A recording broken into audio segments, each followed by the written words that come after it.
Okay, so imagine you're watching a video, right?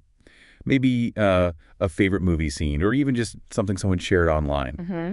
As the camera pans, or maybe an object moves, you might notice this subtle shimmering or flickering, especially in the background. Yeah, I know what you mean. It's almost imperceptible sometimes, but that visual instability, well, computer vision, particularly when you're trying to understand the 3D structure, figure out how far away everything is, that stable sense of depth, Mhm. that slight wiggle, is a major technical headache. It's called temporal inconsistency. Oh, absolutely. It's fundamentally disruptive, especially for any task that really relies on a steady 3D understanding of the world. Right. When we take methods, designed for a single static image and just apply them frame by frame to a video where each frame is treated totally in isolation, well, the depth estimates, they inevitably jump around over time. They just lack that crucial temporal coherence. Exactly. And this isn't just like an aesthetic thing. Yeah. If you want to do anything practical with that depth information, Yeah. maybe creating realistic visual effects or enabling a robot to navigate a cluttered room. Or building 3D maps. Yeah, or building accurate 3D maps from video. Yeah. That flickering depth, it just breaks the illusion. It makes these tasks way harder, maybe even impossible. Mm-hmm. So today, we're doing a deep dive into a really fascinating new method called DepthCrafter. You sent us some great material on it, and it's designed to, well, specifically tackle this challenge head-on, Right. generating high-quality, temporally consistent depth for any kind of video out there in the wild, the unpredictable open world. And here's the kicker, right? Yeah. It aims to do this without needing extra information, stuff that's often really difficult or maybe impossible to get reliably for just any old video, like detailed camera movement data or optical flow. Okay, so that's the goal. Our mission in this deep dive, then, is to really unpack the core, let's say, academic and technical innovations behind DepthCrafter. Exactly. How did they engineer a system that can produce these stable, long depth sequences for such diverse video content and, completely generalize to this open world and do it without those traditional inputs? It's a pretty significant shift, I think, in how we approach video depth estimation. Okay, let's start by digging into the problem space a bit more. We've seen incredible progress in monocular depth estimation, just figuring out distance from a single 2D image. Foundation models have really pushed things forward there. They absolutely have. Techniques leveraging, large data sets and these powerful neural networks, they excel at capturing detailed depth info within a single frame, no question. But the moment you apply these frame by frame to a video sequence, you hit that wall, that temporal inconsistency wall. Right. Small errors, different interpretations of maybe ambiguous regions from one frame to the next, or just minor variations in the network output for almost identical content. It causes the predicted depth values for a point to jitter over time when, ideally, they should be smooth and stable, assuming, of course, the object isn't moving relative to the camera. And the sheer complexity of real-world video just makes this worse, doesn't it? We're not talking about, carefully controlled lab settings. No, exactly. The open world means, well, any scene, any lighting, objects moving independently in really complex ways, cameras shaking, zooming, changing angle rapidly. And videos can be incredibly long. Yeah, super long. Many previous methods tried to enforce consistency after generating the per frame depth. Maybe by using additional data like camera poses or optical flow, those vectors describing how pixels move frame to frame. Okay, but getting that extra data reliably is the hard part, right? For just arbitrary video. And that's where the practicality really breaks down for generalized open world video. Obtaining, say, accurate, reliable camera poses for a shaky phone video, or dense, precise optical flow for a complex scene with tons of moving objects, especially over long durations, it's itself a very hard problem. It's often unreliable, or it requires specialized hardware, maybe techniques that just aren't applicable everywhere. So DepthCrafter aims to bypass this entirely.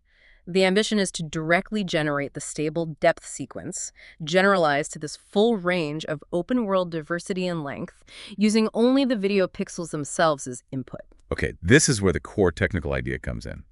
And like you said, a fundamental academic shift. Instead of the old way estimate, depth then try to fix the flicker or rely on hard-to-get external cues. DepthCrafter reframes the problem. The central concept is to learn to generate the consistent depth sequence directly from the input video. Precisely. And the technical power they're harnessing for this, it comes from these recent breakthroughs in video diffusion models. Ah, okay, like stable video diffusion. Exactly like stable video diffusion, or SVD, which DepthCrafter actually builds upon. These generative models have shown really remarkable capabilities in creating realistic and crucially temporally coherent video content. DepthCrafter basically adapts this generative strength to a task that's typically seen as discriminative depth estimation. So they're thinking of it less like analyzing an image to predict depth and more like learning the joint probability distribution of a consistent depth sequence given the input video. Is that right? That's exactly it. It's framed as a conditional diffusion generation problem. They're learning the complex probability distribution PDV, the likelihood of a specific depth sequence happening, conditioned on the input video V. Okay. And this is a key academic point. They are explicitly modeling the temporal relationship of the depth sequence as part of the generation process itself, rather than trying to enforce it later on. Right, building it in from the start. Yeah. Okay, but generating an entire video depth sequence with a diffusion model, that sounds incredibly computationally heavy. Diffusion models already take time for single images, let alone video sequences. How do they manage the efficiency? Yeah, good question. They use a variational autoencoder, or VAE, which is pretty standard practice now in efficient diffusion models. Okay. The VAE encodes the high-res video frames and the corresponding depth sequences into a much lower dimensional representation, a latent space. Kind of like a compression. Exactly. Think of this latent space as a compressed essence or code of the visual in-depth information. The complex multi-step diffusion process, iteratively refining noisy data into coherent output, operates entirely within this much smaller latent space. Ah, okay. And this significantly reduces the computational load and memory requirements compared to working directly with full-res images or video frames. A useful observation they made was that the VAE designed for video systems also worked pretty well for encoding and decoding the depth sequences too. So it's like working with a highly compressed file instead of the raw, huge data. Got it. And how do they represent the depth itself in this process? Is it standard metric depth, like in meters? No, they predict affine invariant depth. This means the output depth map shows relative distances, what's closer or farther. But it isn't necessarily calibrated to a specific real-world scale, like meters, without some additional info. Okay. But critically, they enforce a shared scale and shift across the entire video sequence. No, that sounds important. It's fundamental. Unlike methods that might normalize or scale depth frame by frame, which can really contribute to flicker, DepthCrafter makes sure that the predicted depth for objects stays consistent in their relative scale and position throughout the whole video. This shared affine transformation is key to their temporal consistency. Right, locking those relative positions across time. Now, how do they make sure the diffusion model, which is generating depth, stays tightly coupled to the content of the input video, frame by frame? That's handled through their adapted conditioning mechanism. A standard video diffusion model, like the base SVD, it usually takes a single initial image and generates a video sequence from that image. Right. But DepthCrafter needs to take a video and generate a depth sequence that's aligned with that video. So what they do is feed the latent representation of the input video frames into the UNet denoiser part of the diffusion model. Okay. Specifically, for each step of the denoising process, and for each frame, they concatenate the video latent with the noisy depth latent they're trying to refine. Side by side, basically. Yeah. And furthermore, they inject high-level semantic information using CLIP embeddings, extracted frame by frame from the video. These semantic features get integrated via cross-attention layers within the UNet. So it gets both the look and the meaning. Exactly. This two-pronged conditioning, the visual latent and the semantic features, ensures the diffusion process has comprehensive information about the video content at every stage and for every frame. It guarantees the generated depth is both visually and semantically consistent with the input video. That makes sense, giving the model all the info it needs about what's actually happening in the video. But even with the VAE and this clever conditioning, training a diffusion model on video sequences, especially longer ones, it's still notoriously memory intensive, right? Oh, yeah. And getting enough high-quality, diverse video data with accurate depth ground truth, that seems like a huge practical and, well, academic challenge, too. How did they overcome that fundamental hurdle? This leads us straight into their first major academic contribution: A really meticulous, deliberately designed three-stage training strategy. They were facing that classic data problem. Existing video depth datasets are often limited, either in scale and diversity, like, driving datasets, Very specific. or they're synthetic and maybe lack real-world complexity, or the depth quality itself is questionable. And compounding this, training diffusion models just requires vast amounts of memory, and that memory cost scales up significantly with the sequence length you're trying to train on. Yeah. Standard video diffusion models, like SVD, they were typically trained on short clips, maybe up to 25 frames, purely because of these hardware constraints. So they needed both diverse and accurate data, plus a way to push training beyond those short clip limits imposed by memory and GPUs. Precisely. They tackled the data side by compiling two distinct datasets. First, a very large-scale realistic dataset, about 200,000 sequences. Wow. Okay. This came from binocular stereo videos covering a wide range of scenes, objects, camera motions. They used a state-of-the-art stereo method, beta-stereo, to generate the depth for these, prioritizing real-world diversity and scale. So lots of variety. Lots of variety. Second, a smaller but really crucial synthetic dataset harvested from high-quality virtual environments like Dynamic Replica and Matrix City. This synthetic data provided highly precise, pixel-accurate ground truth depth. That's essential for learning the fine details that might just be noisy or missing in the realistic data. Okay, so marrying the quantity and real-world noise from realistic data with the pixel-perfect accuracy of synthetic data makes sense. How do the three training stages use this data and, crucially, break that length barrier? Right. The three stages build capabilities sequentially. They address the challenges layer by layer, which is quite smart. Stage 1, initial adaptation.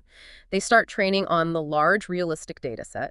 At this stage, they use random variable sequence lengths, but limited to a shorter range, up to 25 frames. Okay. The main goal here is just to take the base SVD model, which was originally for image to video, and adapt its parameters to this new video to depth task. And also teach it the basic skill of handling variable input lengths within this short range. Get it speaking the right language, basically. Exactly. Then stage 2, long temporal context. This is where a significant academic innovation comes in.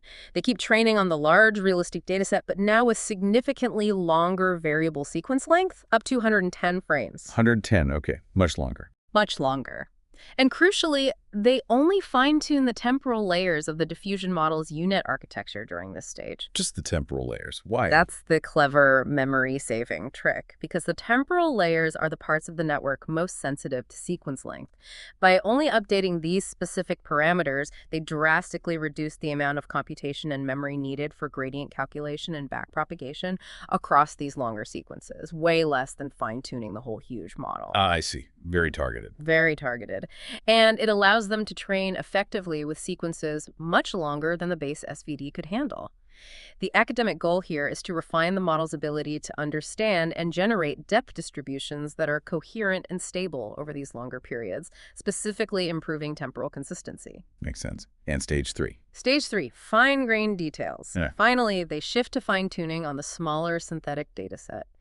This stage uses a fixed sequence length, 45 frames, because the model is already robust to variable lengths from the first two stages. Here, they leverage that super precise ground truth from the synthetic data. By fine-tuning certain layers, mainly the spatial ones, on this accurate data, they basically imbue the model with the ability to generate intricate, sharp depth details, the kind of details that might be less reliable or noisy if trained solely on the realistic dataset. Wow, that's a remarkably strategic approach. It's like they've deconstructed the problem. First, learn the basic task and variable length on diverse data. Then, efficiently extend the temporal reasoning by targeting just the right network parts on long sequences. And finally, layer in the high-fidelity details using that precise synthetic data. It really tackles the data variety, the accuracy, and the memory limitation head-on. It really is a core academic contribution of this work, I think. This progressive, targeted training strategy is what lets them effectively train such a powerful diffusion model for this tough task. It combines the benefits of diverse real-world data and accurate synthetic data, and crucially, scales the temporal context they can train on significantly beyond previous limits for models of this complexity. Okay, so they can train the model to understand sequences up to 110 frames. But like you mentioned, open-world videos can be way longer, hundreds, thousands of frames. How do they apply this model to generate depth for those extremely long videos during inference without, breaking consistency? Right, that's the next hurdle. And this brings us to their second major innovation. The inference strategy designed specifically for extremely long videos. Since the model is trained on a maximum length of 110 frames, they process very long videos by dividing them into smaller, manageable segments. Okay, chunks. Chunks, exactly. Each segment is up to 110 frames, and importantly, these segments overlap. Overlap. But if you just process each segment independently, wouldn't you just reintroduce the flickering problem right at the boundaries where the segments meet? Absolutely, that would totally defeat the purpose. So they came up with two key strategies to ensure seamless consistency across these segment boundaries. First, a really clever noise initialization strategy for any given segment after the very first one. When they begin the iterative diffusion process, they don't start from completely random noise in the overlapping frames. Instead, they take the output latent representation from the end of the previous segment's processing in that overlap region and add the required diffusion noise to that. So it sort of anchors it. It anchors the starting point of the new segment's latent representation to the output of the preceding segment. This really helps maintain a consistent depth scale and shift between them. Okay, so the new segment is subtly guided by what the model just outputted for the frames right before it. Makes sense. Exactly. And to make the transition truly seamless, they use a latent interpolation strategy in that overlap region. It's inspired, they say, by the interlocking structure of mortise and tenon woodworking joints. Okay, I can picture that. Yeah. So in the frames where two segments overlap, they don't just abruptly switch from the output of segment A to segment B. Instead, they smoothly interpolate between the latent representations generated by processing segment A and processing segment B over that overlapping window. And this happens in the latent space. Yes, directly in the latent space, where the depth information is represented compactly. When the final depth sequence is decoded by the VAE, this interpolation ensures a smooth, continuous transition across the segment boundaries. It prevents those visible jaggies or sudden jumps that would otherwise pop up. That mortise and tenon analogy is pretty helpful for visualizing that smooth joining. Did they demonstrate how important each part of this strategy is? Like, did they test without the interpolation? Yes, they included ablation studies that clearly show the contribution of each component. A baseline method just processing segments independently, maybe averaging the overlap, shows significant flickering in the temporal profiles, especially in dynamic parts of the scene. Right. Adding the noise initialization helps, particularly for static regions, but the full method, including that latent interpolation, is crucial to really eliminate those artifacts and achieve consistently smooth depth profiles across the entire length of even extremely long videos, regardless of motion. It's strong academic evidence for their specific inference strategy components. Okay, so with this sophisticated training approach and this clever inference strategy for length, how did DepthCrafter actually perform when they put it to the test in the open world? They did extensive evaluations, and a key aspect really critical is that these were performed in a zero-shot setting, meaning they tested DepthCrafter on a completely new videos and datasets that it had never seen during any training phase.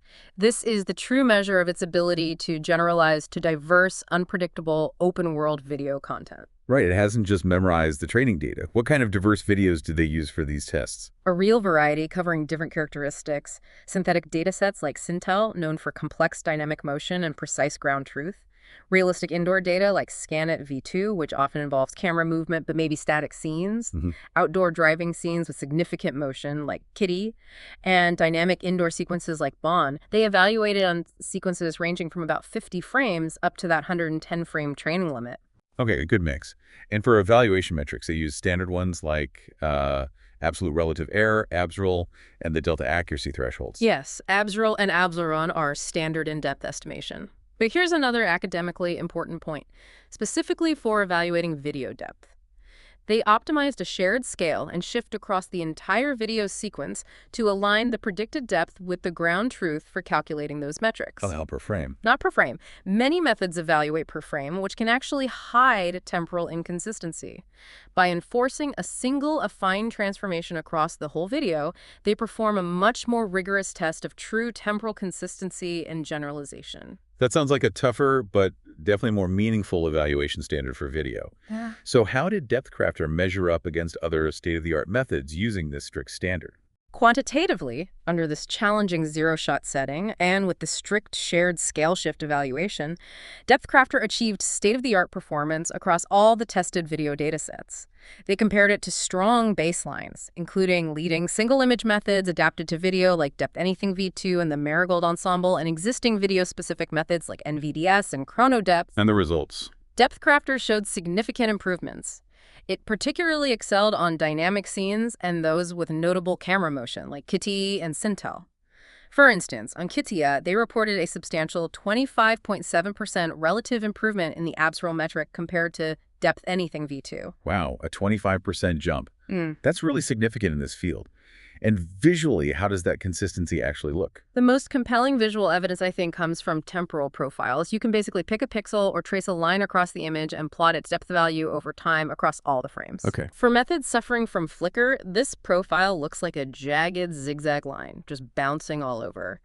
DepthCrafter's temporal profiles were demonstrably smoother, showing minimal jitter and really stable depth values for static points, even in challenging dynamic sequences. So less zigzag, more smooth line. Much smoother. They also showed competitive performance on single-image depth estimation metrics, too, on datasets like NYU v2, which demonstrates that while it's designed for video, it doesn't really sacrifice single-frame quality. It can even capture finer details than some image-specific models sometimes. Okay, so this capability generating high-quality, temporally consistent depth for pretty much any video length, any content, without needing extra data.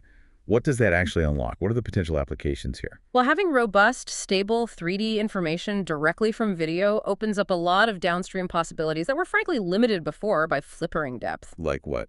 Think about creating realistic visual effects in post-production, like integrating CGI elements seamlessly or applying depth-aware filters and fog that interact convincingly with the scene's actual geometry. Right. The fog wouldn't suddenly jump closer or farther. Exactly. It provides essential 3D context to guide conditional video generation models, allowing them to maybe create new video content that respects the scene's structure. Accurate foreground matting, separating subjects from backgrounds, that also becomes much more robust with reliable depth cues. Those sound incredibly useful, especially for content creation, maybe even things like augmented reality. Definitely. AR could benefit hugely. But are there current limitations to this powerful method? Always a good question. As is often the case with these cutting-edge diffusion models, the primary limitations right now relate to computational resources. The GPUs? Yeah, the GPUs. Training requires powerful hardware, and while the inference strategy is optimized compared to, say, naive approaches, it still has pretty high computational and memory consumption during inference. You need capable GPUs. So, faster than some, but not the absolute fastest. Exactly. It's faster than some ensemble methods like Marigold, but not as fast as the absolute quickest single-image methods like DepthAnything v2. So, while it's a breakthrough academically, practical deployment might still require pretty beefy machines for now. That's about right. They do acknowledge this and mention potential future work, things like model distillation or quantization, as ways to make the model more efficient and accessible on more modest hardware. That would be another valuable academic contribution, actually. Yeah, making it usable for more people. Right. And they also touch on an interesting technical nuance regarding something called classifier-free guidance, or CFG. Okay. While CFG often improves the visual quality or detail in the generated output for diffusion models, they found using it slightly hurt the quantitative accuracy on their depth metrics, which is why they don't use it by default. It just highlights a specific trade-off when adapting diffusion for this kind of analytical task. Interesting nuance. Okay, so pulling this all together then. DepthCrafter is a really compelling demonstration of how you can adapt the power of state-of-the-art generative AI, specifically video diffusion, to solve a complex, traditionally analytical computer vision problem like depth estimation. Its academic contributions really seem to lie in that novel problem formulation, the sophisticated three-stage training strategy that cleverly uses diverse data and gets around memory barriers for long sequences, and that smart tolerance method for scaling up to arbitrarily long videos. Absolutely. By fundamentally reframing the problem as conditional generation and then developing these engineering solutions rooted in solid academic principles for data handling, temporal context, and scalable inference, they've made significant progress. Progress in generalizing robust, stable depth estimation to the messy, unpredictable reality of open-world video. So final thought then. What is this ability to automatically generate consistent, high-quality 3D understanding from any video you throw at it? What does that open up for the future? Where does this take us? Oh, immense possibilities, I think. From empowering creators with much more advanced tools for visual effects and content manipulation, to providing essential 3D spatial intelligence for AI systems operating in dynamic, real-world environments. Like robots or self-driving cars. Exactly. Think about autonomous systems needing a robust understanding of their surroundings just from standard cameras, or new forms of augmented and virtual reality that feel much more grounded. It's a really significant step towards machines that can truly see and understand the 3D world in motion, not just perceive it as flat pixels, and doing so robustly and reliably, regardless of the video source. There's definitely always more to explore in bridging that gap between 2D video and a stable 3D understanding.